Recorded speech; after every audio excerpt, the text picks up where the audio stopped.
नमस्कार दोस्तों, SN electrical academy के यूट्यूब चैनल पे आपका स्वागत है। दोस्तों, हम एक बार फिर आपके बीच उपस्थित हुए हैं इलेक्ट्रीशियन ट्रेड थ्योरी के कुछ क्वेश्चनों को लेकर के। जो ये आज हम क्वेश्चन डिस्कशन करने जा रहे हैं वो आज इलेक्ट्रीशियन ट्रेड थ्योरी के एग्ज़ाम में पूछे गए हैं। आज यानी 24 जनवरी आज के डेट में आईटीआई सेकेंड ईयर का इलेक्ट्रीशियन ट्रेड थ्योरी का पेपर हुआ था। उस पेपर में ये क्वेश्चन आए हुए थे। तो जिन स्टूडेंट का कल एग्ज़ाम है वो स्टूडेंट इन क्वेश्चनों को काफ़ी अच्छे से देखें और समझें, क्योंकि इस एग्ज़ाम में देखा गया है कि क्वेश्चन रिपीट हो रहे हैं। जिस तरीके से WCS के पेपर में क्वेश्चन रिपीट हो रहे थे, ठीक उसी प्रकार इस पेपर में भी क्वेश्चन रिपीट हो रहे हैं। इससे पहले एक पार्ट का हम वीडियो अपलोड किए थे जो 9 जनवरी 2022 को ट्रेड थ्योरी का पेपर हुआ था। उस पेपर में से भी आज के एग्ज़ाम में क्वेश्चन आए हुए हैं, रिपीट हुए हैं। तो दोस्तों, इन क्वेश्चनों को आप अच्छे से देखिएगा और समझिएगा। यदि किसी क्वेश्चन में आपको डाउट हो जाता है तो हमें कमेंट कीजिएगा, हम उसका रिप्लाई ज़रूर आपको देंगे। और दोस्तों, साथ ही साथ आपसे निवेदन रहेगा कि आप इस वीडियो को ज़्यादा से ज़्यादा लाइक करिए, शेयर करिए, और यदि आप इस चैनल पर नए हैं तो प्लीज़ इस चैनल को सब्सक्राइब कीजिए। और दोस्तों, मैं न्यू इंडियन आईटीआई में पढ़ाता हूँ, उसके सहयोगी जो संस्था है, जैसे ऊर्जांचल आईटीआई हुआ, राष्ट्रीय आईटीआई हुआ, नेशनल आईटीआई हुआ, सरदार पटेल आईटीआई हुआ, और इस कॉलेज के इलेक्ट्रीशियन ट्रेड के जो भी स्टूडेंट हैं, उन सभी स्टूडेंट से मेरा निवेदन है कि वो स्टूडेंट इस चैनल को सब्सक्राइब कर लें, ताकि जिन स्टूडेंट का आने वाले दिनों में इलेक्ट्रीशियन ट्रेड थ्योरी के एग्ज़ाम है उनको पहले क्वेश्चन का लेवल पता चल पाए। तो चलिए दोस्तों, ख़ास तौर से आप सभी से निवेदन करते हैं कि इस वीडियो को ज़्यादा से ज़्यादा लाइक करिएगा, और यदि आप चैनल को सब्सक्राइब नहीं किए हैं तो इस चैनल को सब्सक्राइब कर लीजिएगा। तो चलिए दोस्तों, आज जो ट्रेड थ्योरी का इलेक्ट्रीशियन ट्रेड थ्योरी का जो पेपर हुआ था, उस पेपर को हमारे पास कुछ स्टूडेंट ने भेजा हुआ है। उस पेपर का हम यहाँ पे सॉल्यूशन करते हैं। आप ध्यान से देखिएगा और समझिएगा। तो पहला नंबर जो क्वेश्चन आज पूछा गया था, ये 8 नंबर क्वेश्चन पूछा गया था। इसमें कह रहा है कि जनरेटर द्वारा किस ऊर्जा को विद्युत ऊर्जा में परिवर्तित किया जाता है।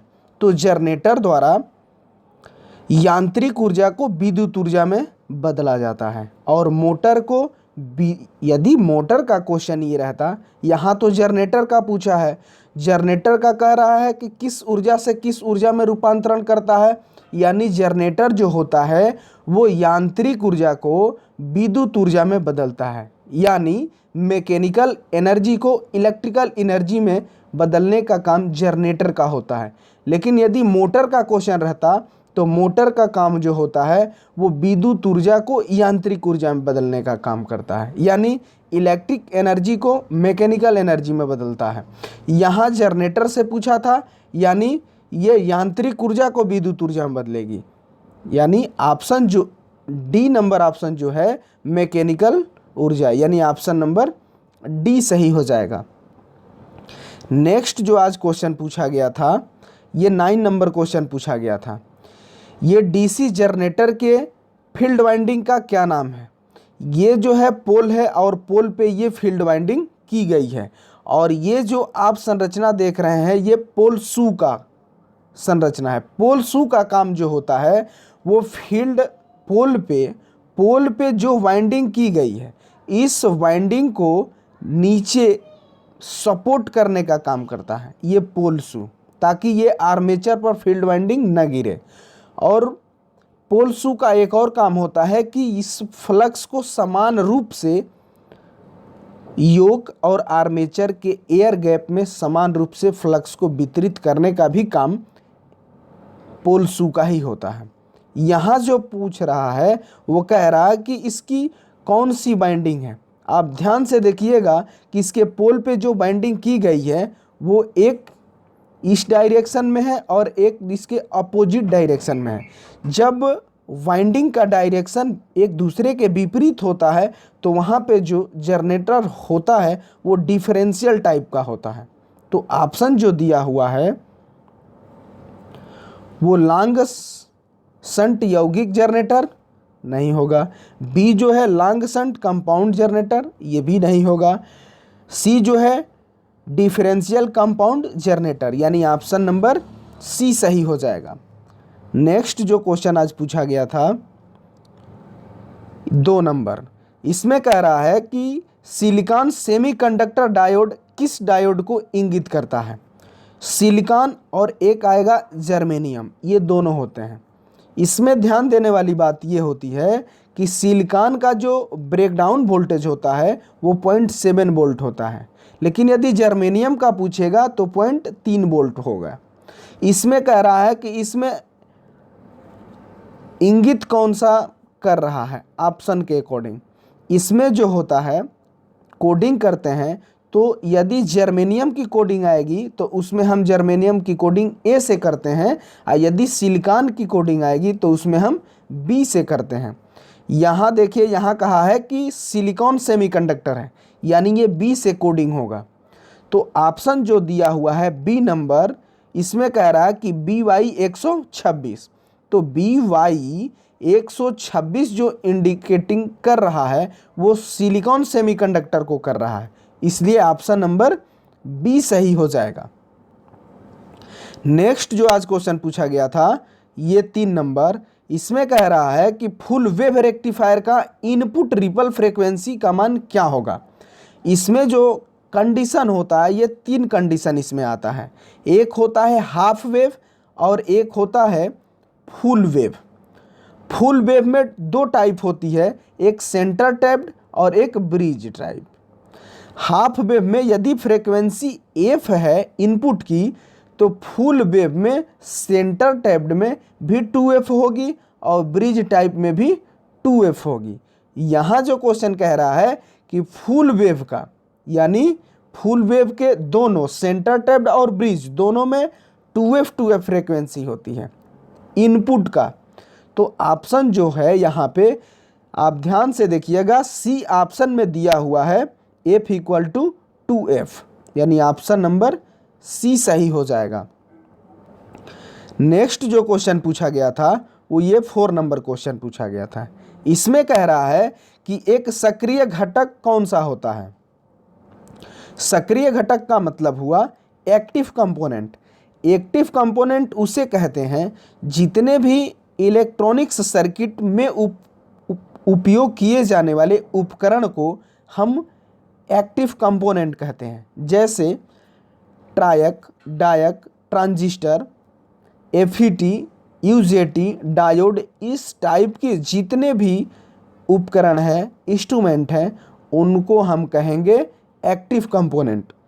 और पैसिव कंपोनेंट होते हैं RLC, मतलब पैसिव कंपोनेंट जो होगा RLC यानी रजिस्टर, इंडक्टर और कैपेसिटर। लेकिन एक्टिव कंपोनेंट जो होगा वो इलेक्ट्रॉनिक सर्किट में उपयोग होने वाले उपकरण एक्टिव कंपोनेंट के अंतर्गत आते हैं। तो इसमें जो ऑप्शन दे रहा है पहला इंडक्टर गलत हो जाएगा क्योंकि ये पैसिव कंपोनेंट में आता है।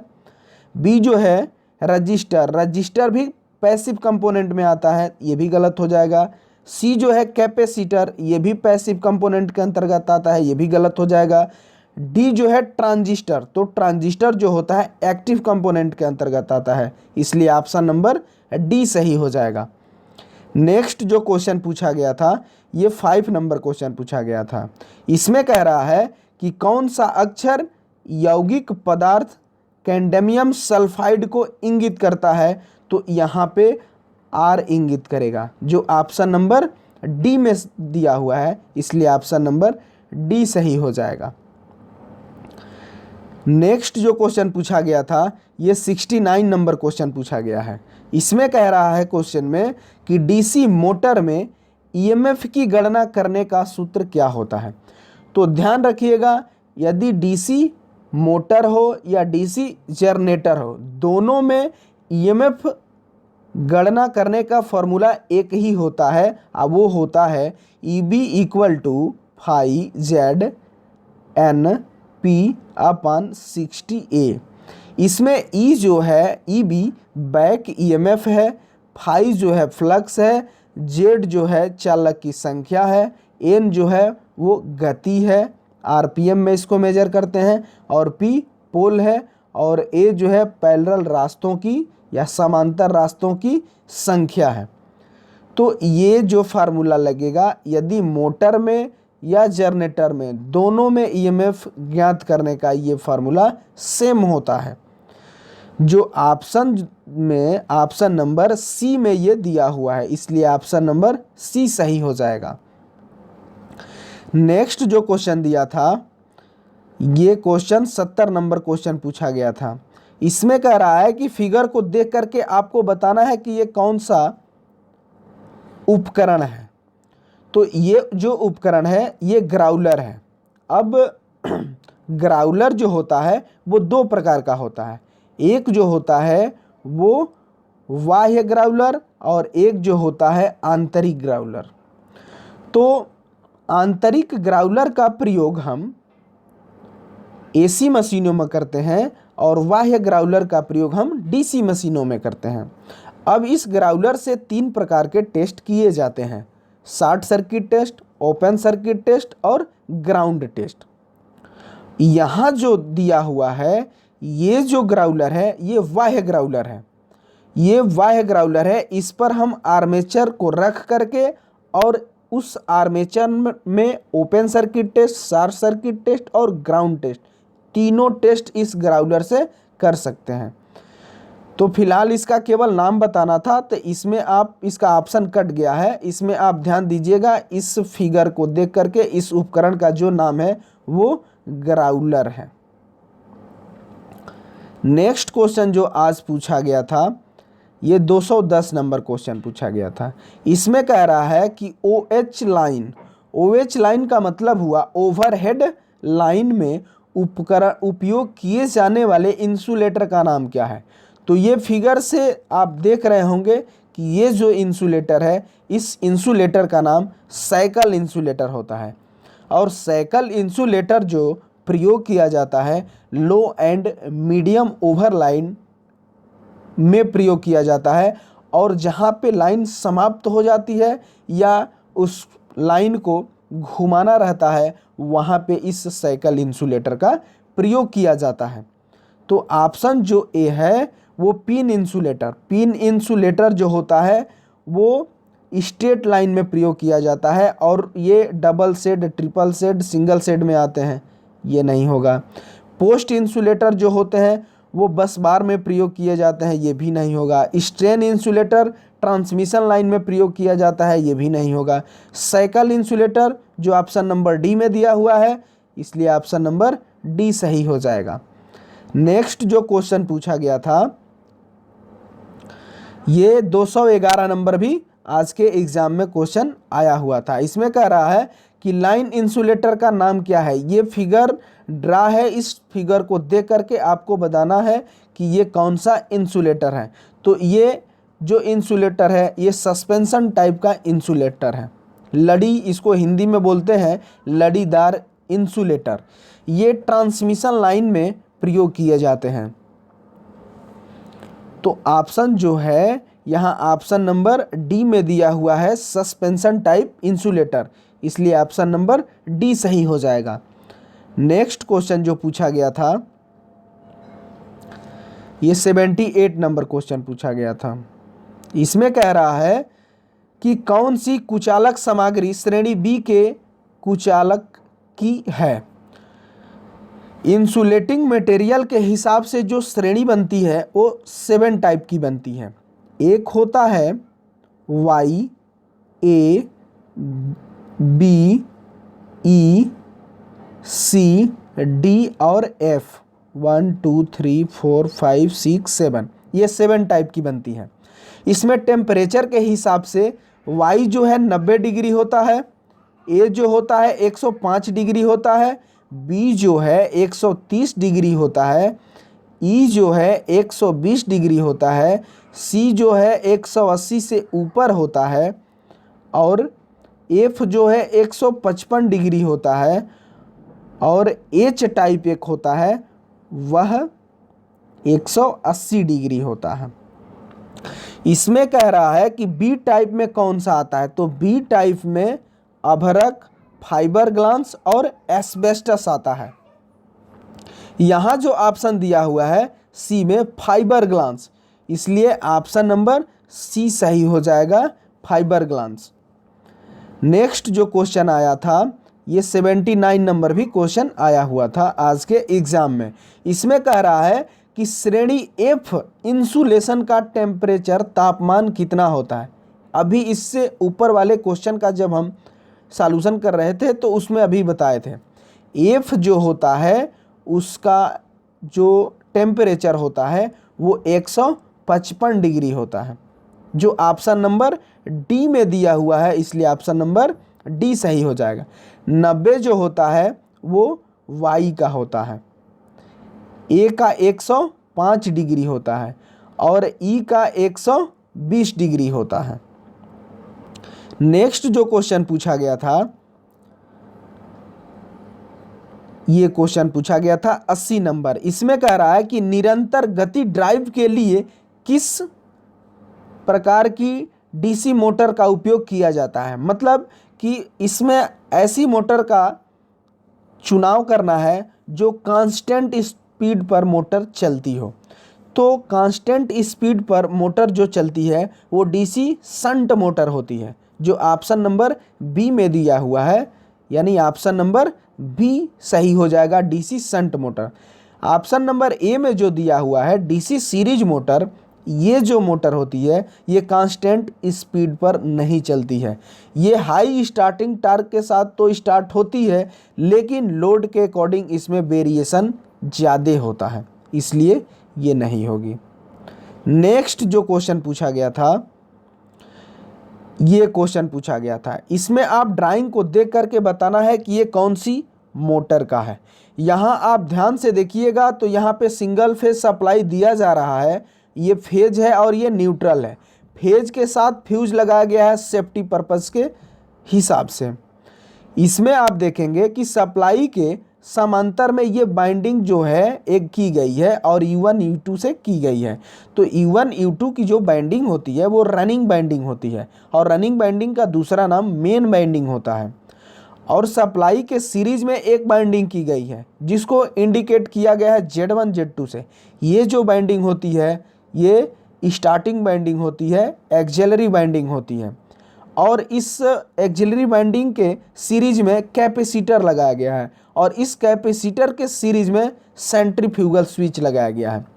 इस मोटर का मैकेनिज्म होता है कि जब यह मोटर इसमें सप्लाई सिंगल फेज सप्लाई दी जाती है तो ये मोटर 75 से 80% जब गति प्राप्त कर लेती है तो ये वाला सेंट्रीफ्यूगल स्विच ओपन हो जाता है और स्टार्टिंग बाइंडिंग सप्लाई से डिस्कनेक्ट हो जाती है और उसके बाद लगातार मोटर सप्लाई से रनिंग बाइंडिंग कनेक्ट हो करके लगातार मोटर चलती रहती है। इसका मतलब ये जो मोटर हुई स्टार्टिंग के समय ये कैपेसिटर लगा, इसका मतलब यह capacitor start induction run motor होगी, जो ऑप्शन जो है वो ऑप्शन नंबर डी में दिया हुआ है, capacitor start induction run motor, इसलिए ऑप्शन नंबर डी सही हो जाएगा।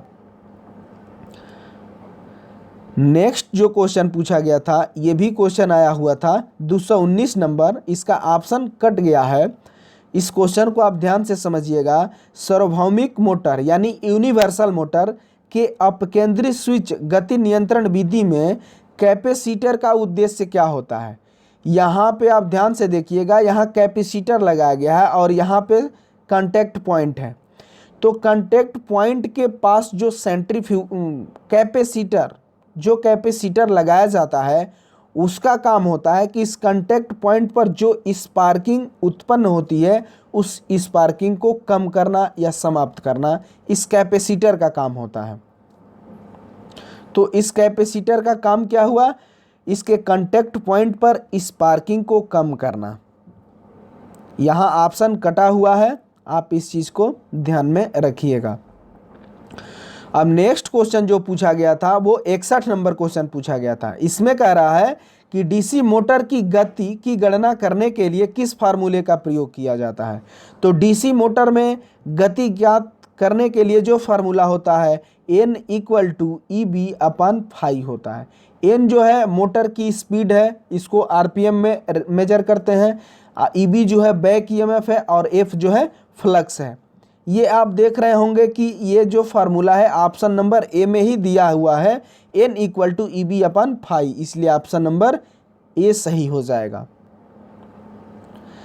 नेक्स्ट क्वेश्चन जो है ये 62 नंबर भी क्वेश्चन आया हुआ था। इसमें कह रहा है कि 4 पोल डीसी मोटर की आर्मेचर में डुप्लेक्स लैप वाइंडिंग में कितने समांतर पथों की संख्या होगी या रास्ते होंगे?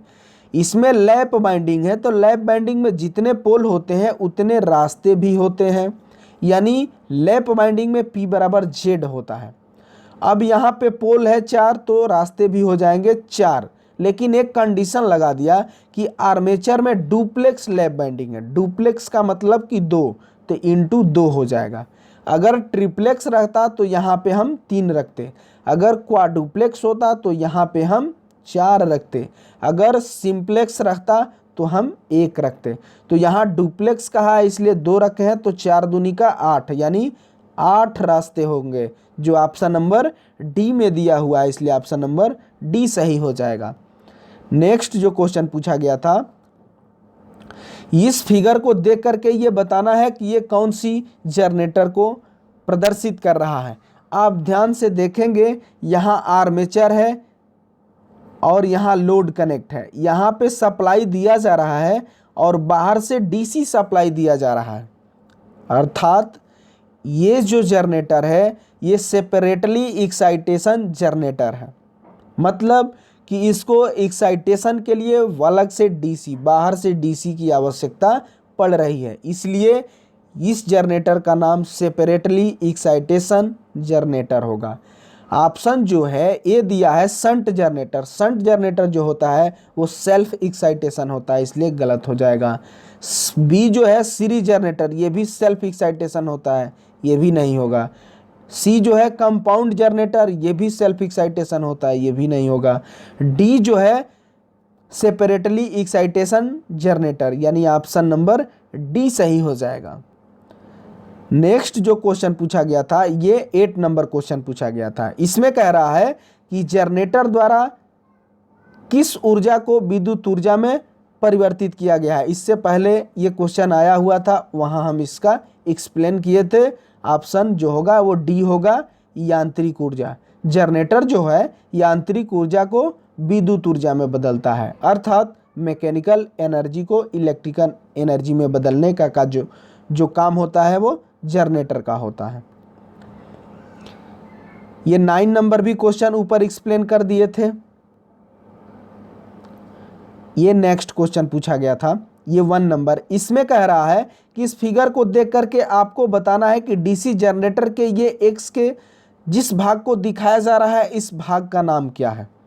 तो ये जो है आर्मेचर है और आर्मेचर के कंडक्टर से ये कनेक्ट करने के लिए उस कम्यूटेटर में ये जो पार्ट को दिखाया जा रहा है इसका नाम राइजर या लग होता है, जो हमारे आर्मेचर में जो इंड्यूस्ड ईएमएफ होता है उसको बाहरी सप्लाई को देने के लिए इस राइजर या कम्यूटेटर राइजर या लग को कम्यूटेटर से सप्लाई कनेक्ट करने के लिए इसका प्रयोग किया जाता है। तो इसका जो नाम है वो कम्यूटेटर राइजर या इसे लग भी कहते हैं।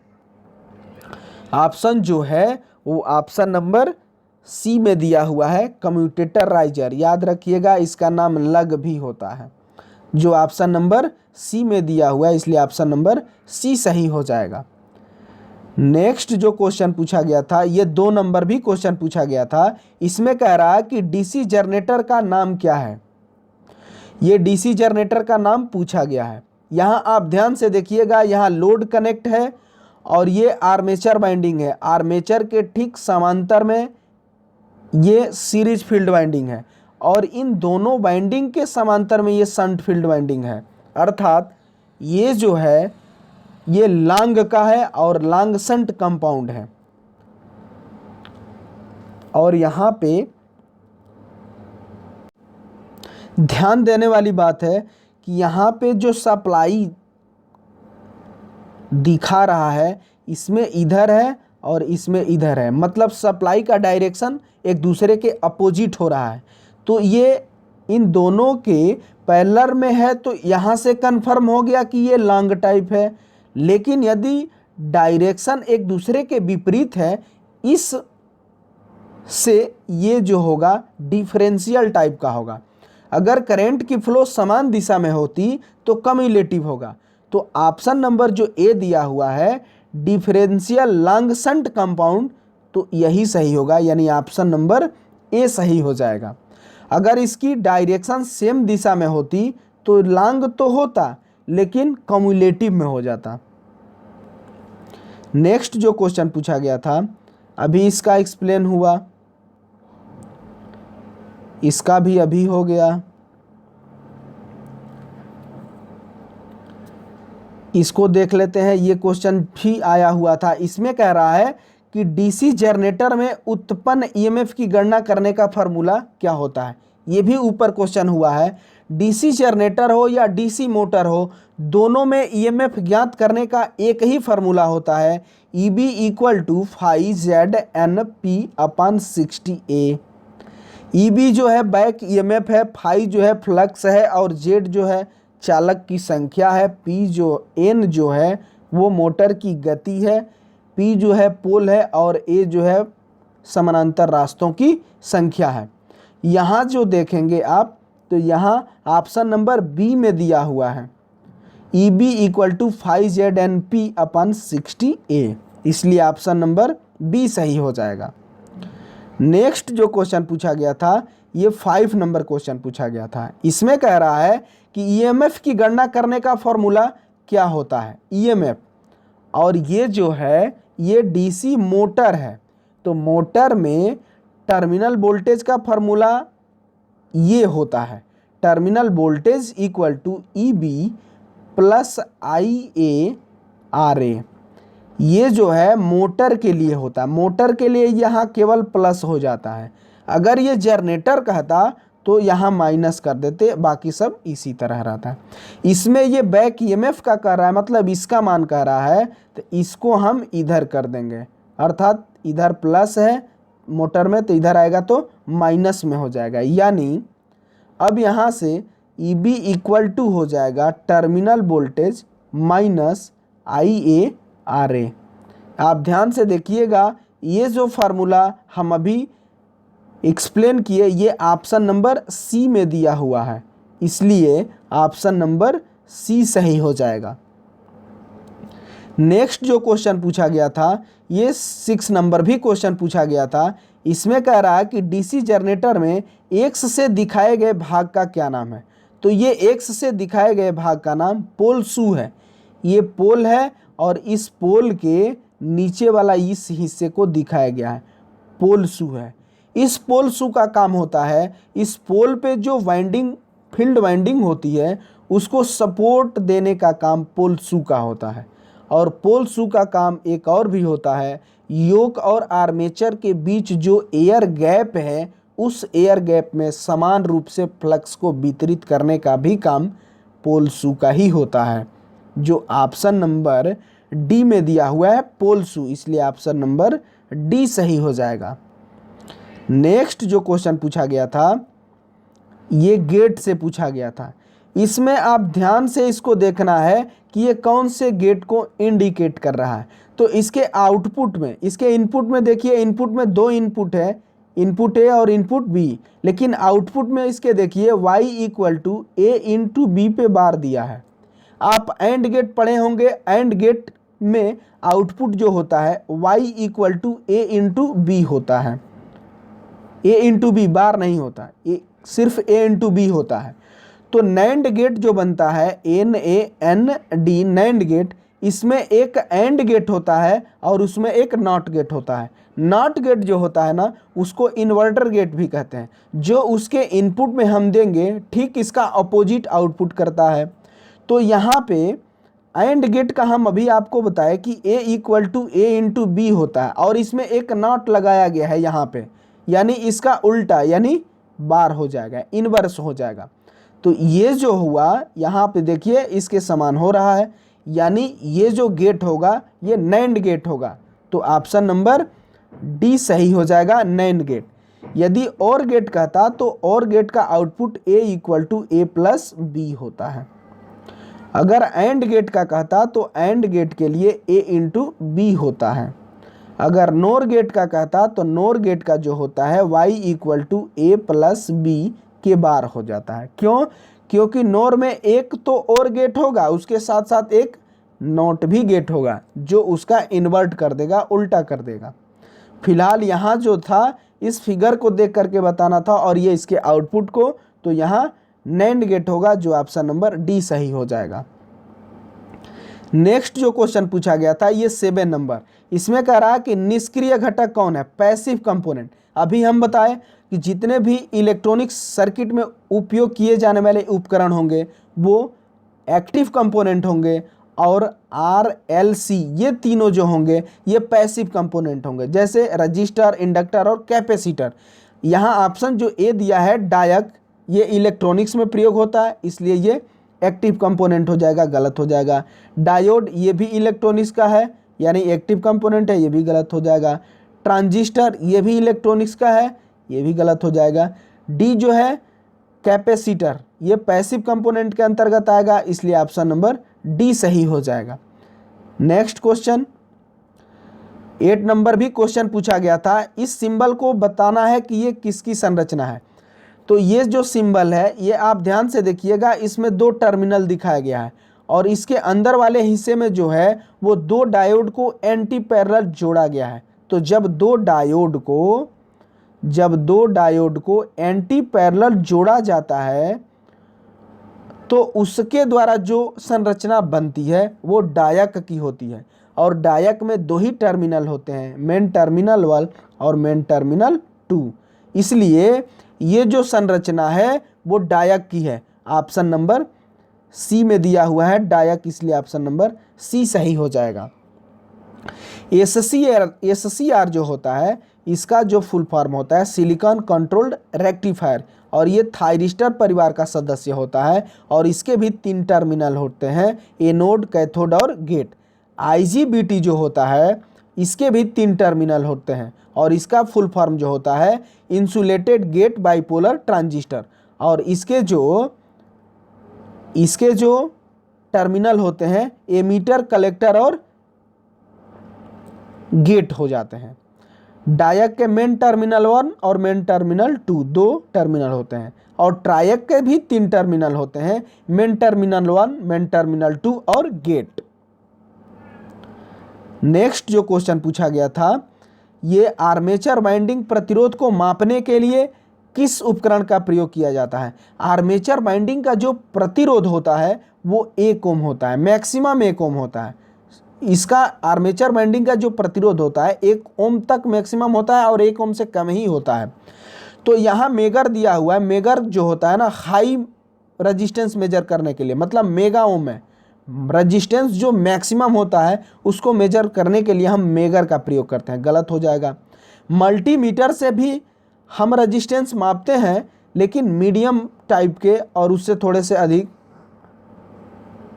मल्टीमीटर से मेजर करते हैं। और मल्टीमीटर का दूसरा नाम एवियोमीटर होता है, अर्थात मल्टीमीटर एक साथ अमीटर, एम्पियर, वोल्ट और रेजिस्टेंस तीनों को मेजर करता है। यहाँ जो दिया हुआ है डी ऑप्शन में केल्विन ब्रिज, तो हम आर्मेचर वाइंडिंग का जो प्रतिरोध मापेंगे वो केल्विन ब्रिज से मापेंगे, इसलिए ऑप्शन नंबर डी सही होगा। इसका और एक कम से कम मापने के लिए डबल केल्विन ब्रिज भी आता है, अगर वो रहता ऑप्शन तो उसको हम प्रेफर करते हैं, लेकिन यहाँ केल्विन ब्रिज ही दिया हुआ है इसलिए हम इसको प्रीफर कर रहे हैं, इसलिए ऑप्शन नंबर डी सही हो जाएगा। नेक्स्ट जो क्वेश्चन पूछा गया था, ये 58 नंबर भी क्वेश्चन पूछा गया था। इसमें कह रहा है कि शॉर्ट और ओपन सर्किट के लिए आर्मेचर वाइंडिंग का परीक्षण करने के लिए किसका प्रयोग करेंगे। आर्मेचर वाइंडिंग का परीक्षण करना है शॉर्ट और ओपन दोनों का, तो ये ग्राउलर होगा। अब इसमें ग्राउलर में आंतरिक होगा कि बाह्य ग्राउलर होगा, तो आर्मेचर की वाइंडिंग की जांच करना है तो इसमें हम बाह्य ग्राउलर का प्रयोग करेंगे। अगर स्टेटर का कहता तो उसमें आंतरिक ग्राउलर प्रयोग किया जाता है। तो यहाँ जो कह रहा है कि आर्मेचर वाइंडिंग का हम शॉर्ट और ओपन चेक करेंगे, तो यहाँ पे हम बाह्य ग्राउलर का प्रयोग करेंगे, अर्थात एक्सटर्नल ग्राउलर, इसलिए ऑप्शन नंबर सी सही हो जाएगा। यहाँ ऑप्शन नंबर ए में दिया है टोंग टेस्टर। टोंग टेस्टर का प्रयोग हम एसी लाइन में लाइव वायर में करंट मेजर करने के लिए टोंग टेस्टर का प्रयोग करते हैं। बी जो है आंतरिक ग्राउलर। आंतरिक ग्राउलर जो होता है एसी मशीन में स्टेटर में ओपन सर्किट, शॉर्ट सर्किट और ग्राउंड टेस्ट जांच करने के लिए आंतरिक ग्राउलर का प्रयोग किया जाता है। और मल्टीमीटर को हम एवियोमीटर कहते हैं और इसके साथ हम करंट, वोल्टेज और रेजिस्टेंस तीनों एक साथ मेजर करते हैं।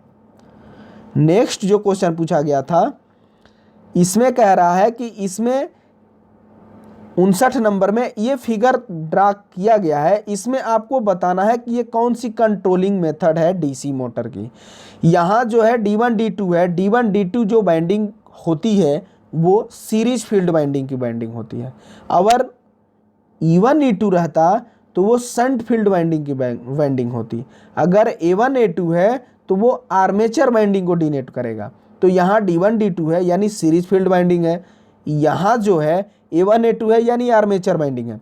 यहाँ से क्लियर हो गया कि ये सीरीज मोटर है और डीसी सीरीज मोटर है, और इस डीसी सीरीज मोटर में आर्मेचर के ठीक समांतर में एक वेरिएबल रेजिस्टेंस लगाया गया है, अर्थात इसमें करंट को ये डाइवर्ट कर रहा है, अर्थात इस कंट्रोलिंग मेथड का जो नाम होगा वो आर्मेचर डाइवर्टर विधि।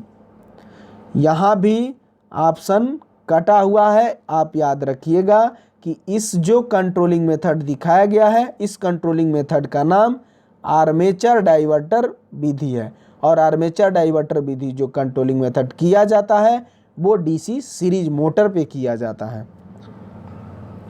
नेक्स्ट क्वेश्चन जो पूछा गया था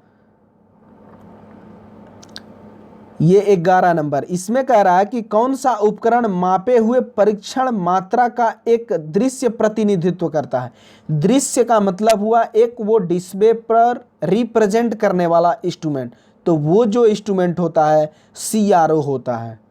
अपने डिस्प्ले पर इसकी एक डिस्प्ले होती है, उस डिस्प्ले पर उसको प्रदर्शित करेगा, जैसे फ्रीक्वेंसी को उस पर ये डिस्प्ले कर देगा, तो उस उपकरण का जो नाम है वो CRO है। और CRO का फुल फॉर्म जो होता है कैथोड रे ऑक्सिलोस्कोप, जो ऑप्शन नंबर सी में दिया हुआ है कैथोड रे ऑक्सिलोस्कोप, इसलिए ऑप्शन नंबर सी सही हो जाएगा। नेक्स्ट जो क्वेश्चन पूछा गया था ये 12 नंबर क्वेश्चन पूछा गया था। इसमें कह रहा है कि इस फिगर को देख करके आप बताइए कि ये कौन से एम्पलीफायर का है। यहाँ इसके आउटपुट को देखिए, केवल इसके आउटपुट को आप देख रहे हैं तो ये आउटपुट 180 पर आउटपुट दे रहा है, ये 180 पर आउटपुट दे रहा है। अर्थात एम्पलीफायर में यदि ए प्रकार का एम्पलीफायर होता तो वो 360 पर आउटपुट देता, अगर बी है तो वो 180 पर देगा, अगर सी है तो 180 से ये कम पे देगा, अगर ए बी है तो 180 और 360 के बीच में देगा। तो यहाँ क्या हुआ, बी टाइप का एम्पलीफायर। और बी टाइप के एम्पलीफायर का दूसरा नाम पुश पुल एम्पलीफायर भी होता है। तो यहाँ जो होगा ऑप्शन नंबर बी सही हो जाएगा। Class B amplifier, class B amplifier का दूसरा नाम पुश पुल एम्पलीफायर भी होता है, इसलिए ऑप्शन नंबर बी सही हो जाएगा।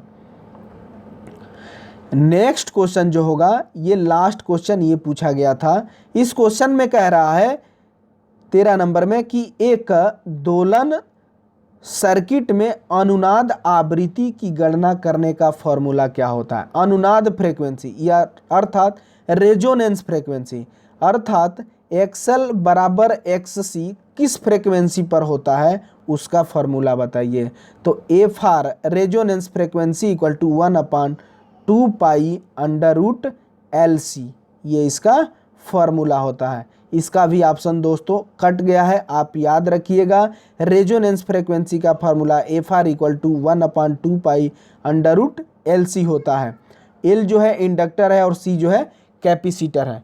तो दोस्तों यही क्वेश्चन थे जो स्टूडेंट ने आज पेपर दिया था, वो हमारे पास इन क्वेश्चनों को भेजा हुआ था जो हम आपके बीच एक्सप्लेन किए। जिन स्टूडेंट का कल एग्ज़ाम है वो स्टूडेंट इस वीडियो को प्रत्येक क्वेश्चन को देख करके ज़रूर जाएंगे, क्योंकि इसमें से क्वेश्चन आपको रिपीट 100% मिलेंगे। क्योंकि इससे पहले कि हम वीडियो डाले हुए थे, उस वीडियो का आप देखिएगा तो इसमें से क्वेश्चन उसमें भी आए हुए हैं। तो इसमें से कल वाले एग्ज़ाम में भी 100% आपको क्वेश्चन मिलेंगे। इसलिए इस पूरी वीडियो के प्रत्येक क्वेश्चन को अच्छे से देखिएगा और समझिएगा। और दोस्तों आपसे हम निवेदन करते हैं कि आप सभी स्टूडेंट इस वीडियो को ज़्यादा से ज़्यादा लाइक करेंगे, शेयर करेंगे और इस चैनल को सब्सक्राइब करेंगे। तो इसी उम्मीद के साथ हम इस वीडियो में बस इतने ही क्वेश्चन को हम रखते हैं और ये इतने ही क्वेश्चन हमको मिले हुए थे। इसका नेक्स्ट वीडियो कल एग्ज़ाम जो होंगे उसका भी शाम तक हम वीडियो आपके बीच इसी तरह लाते रहेंगे। तो इस वीडियो में बस इतना ही, तब तक के लिए बाय बाय, टेक केयर। और दोस्तों इस चैनल को सब्सक्राइब प्लीज़ करें, प्लीज़।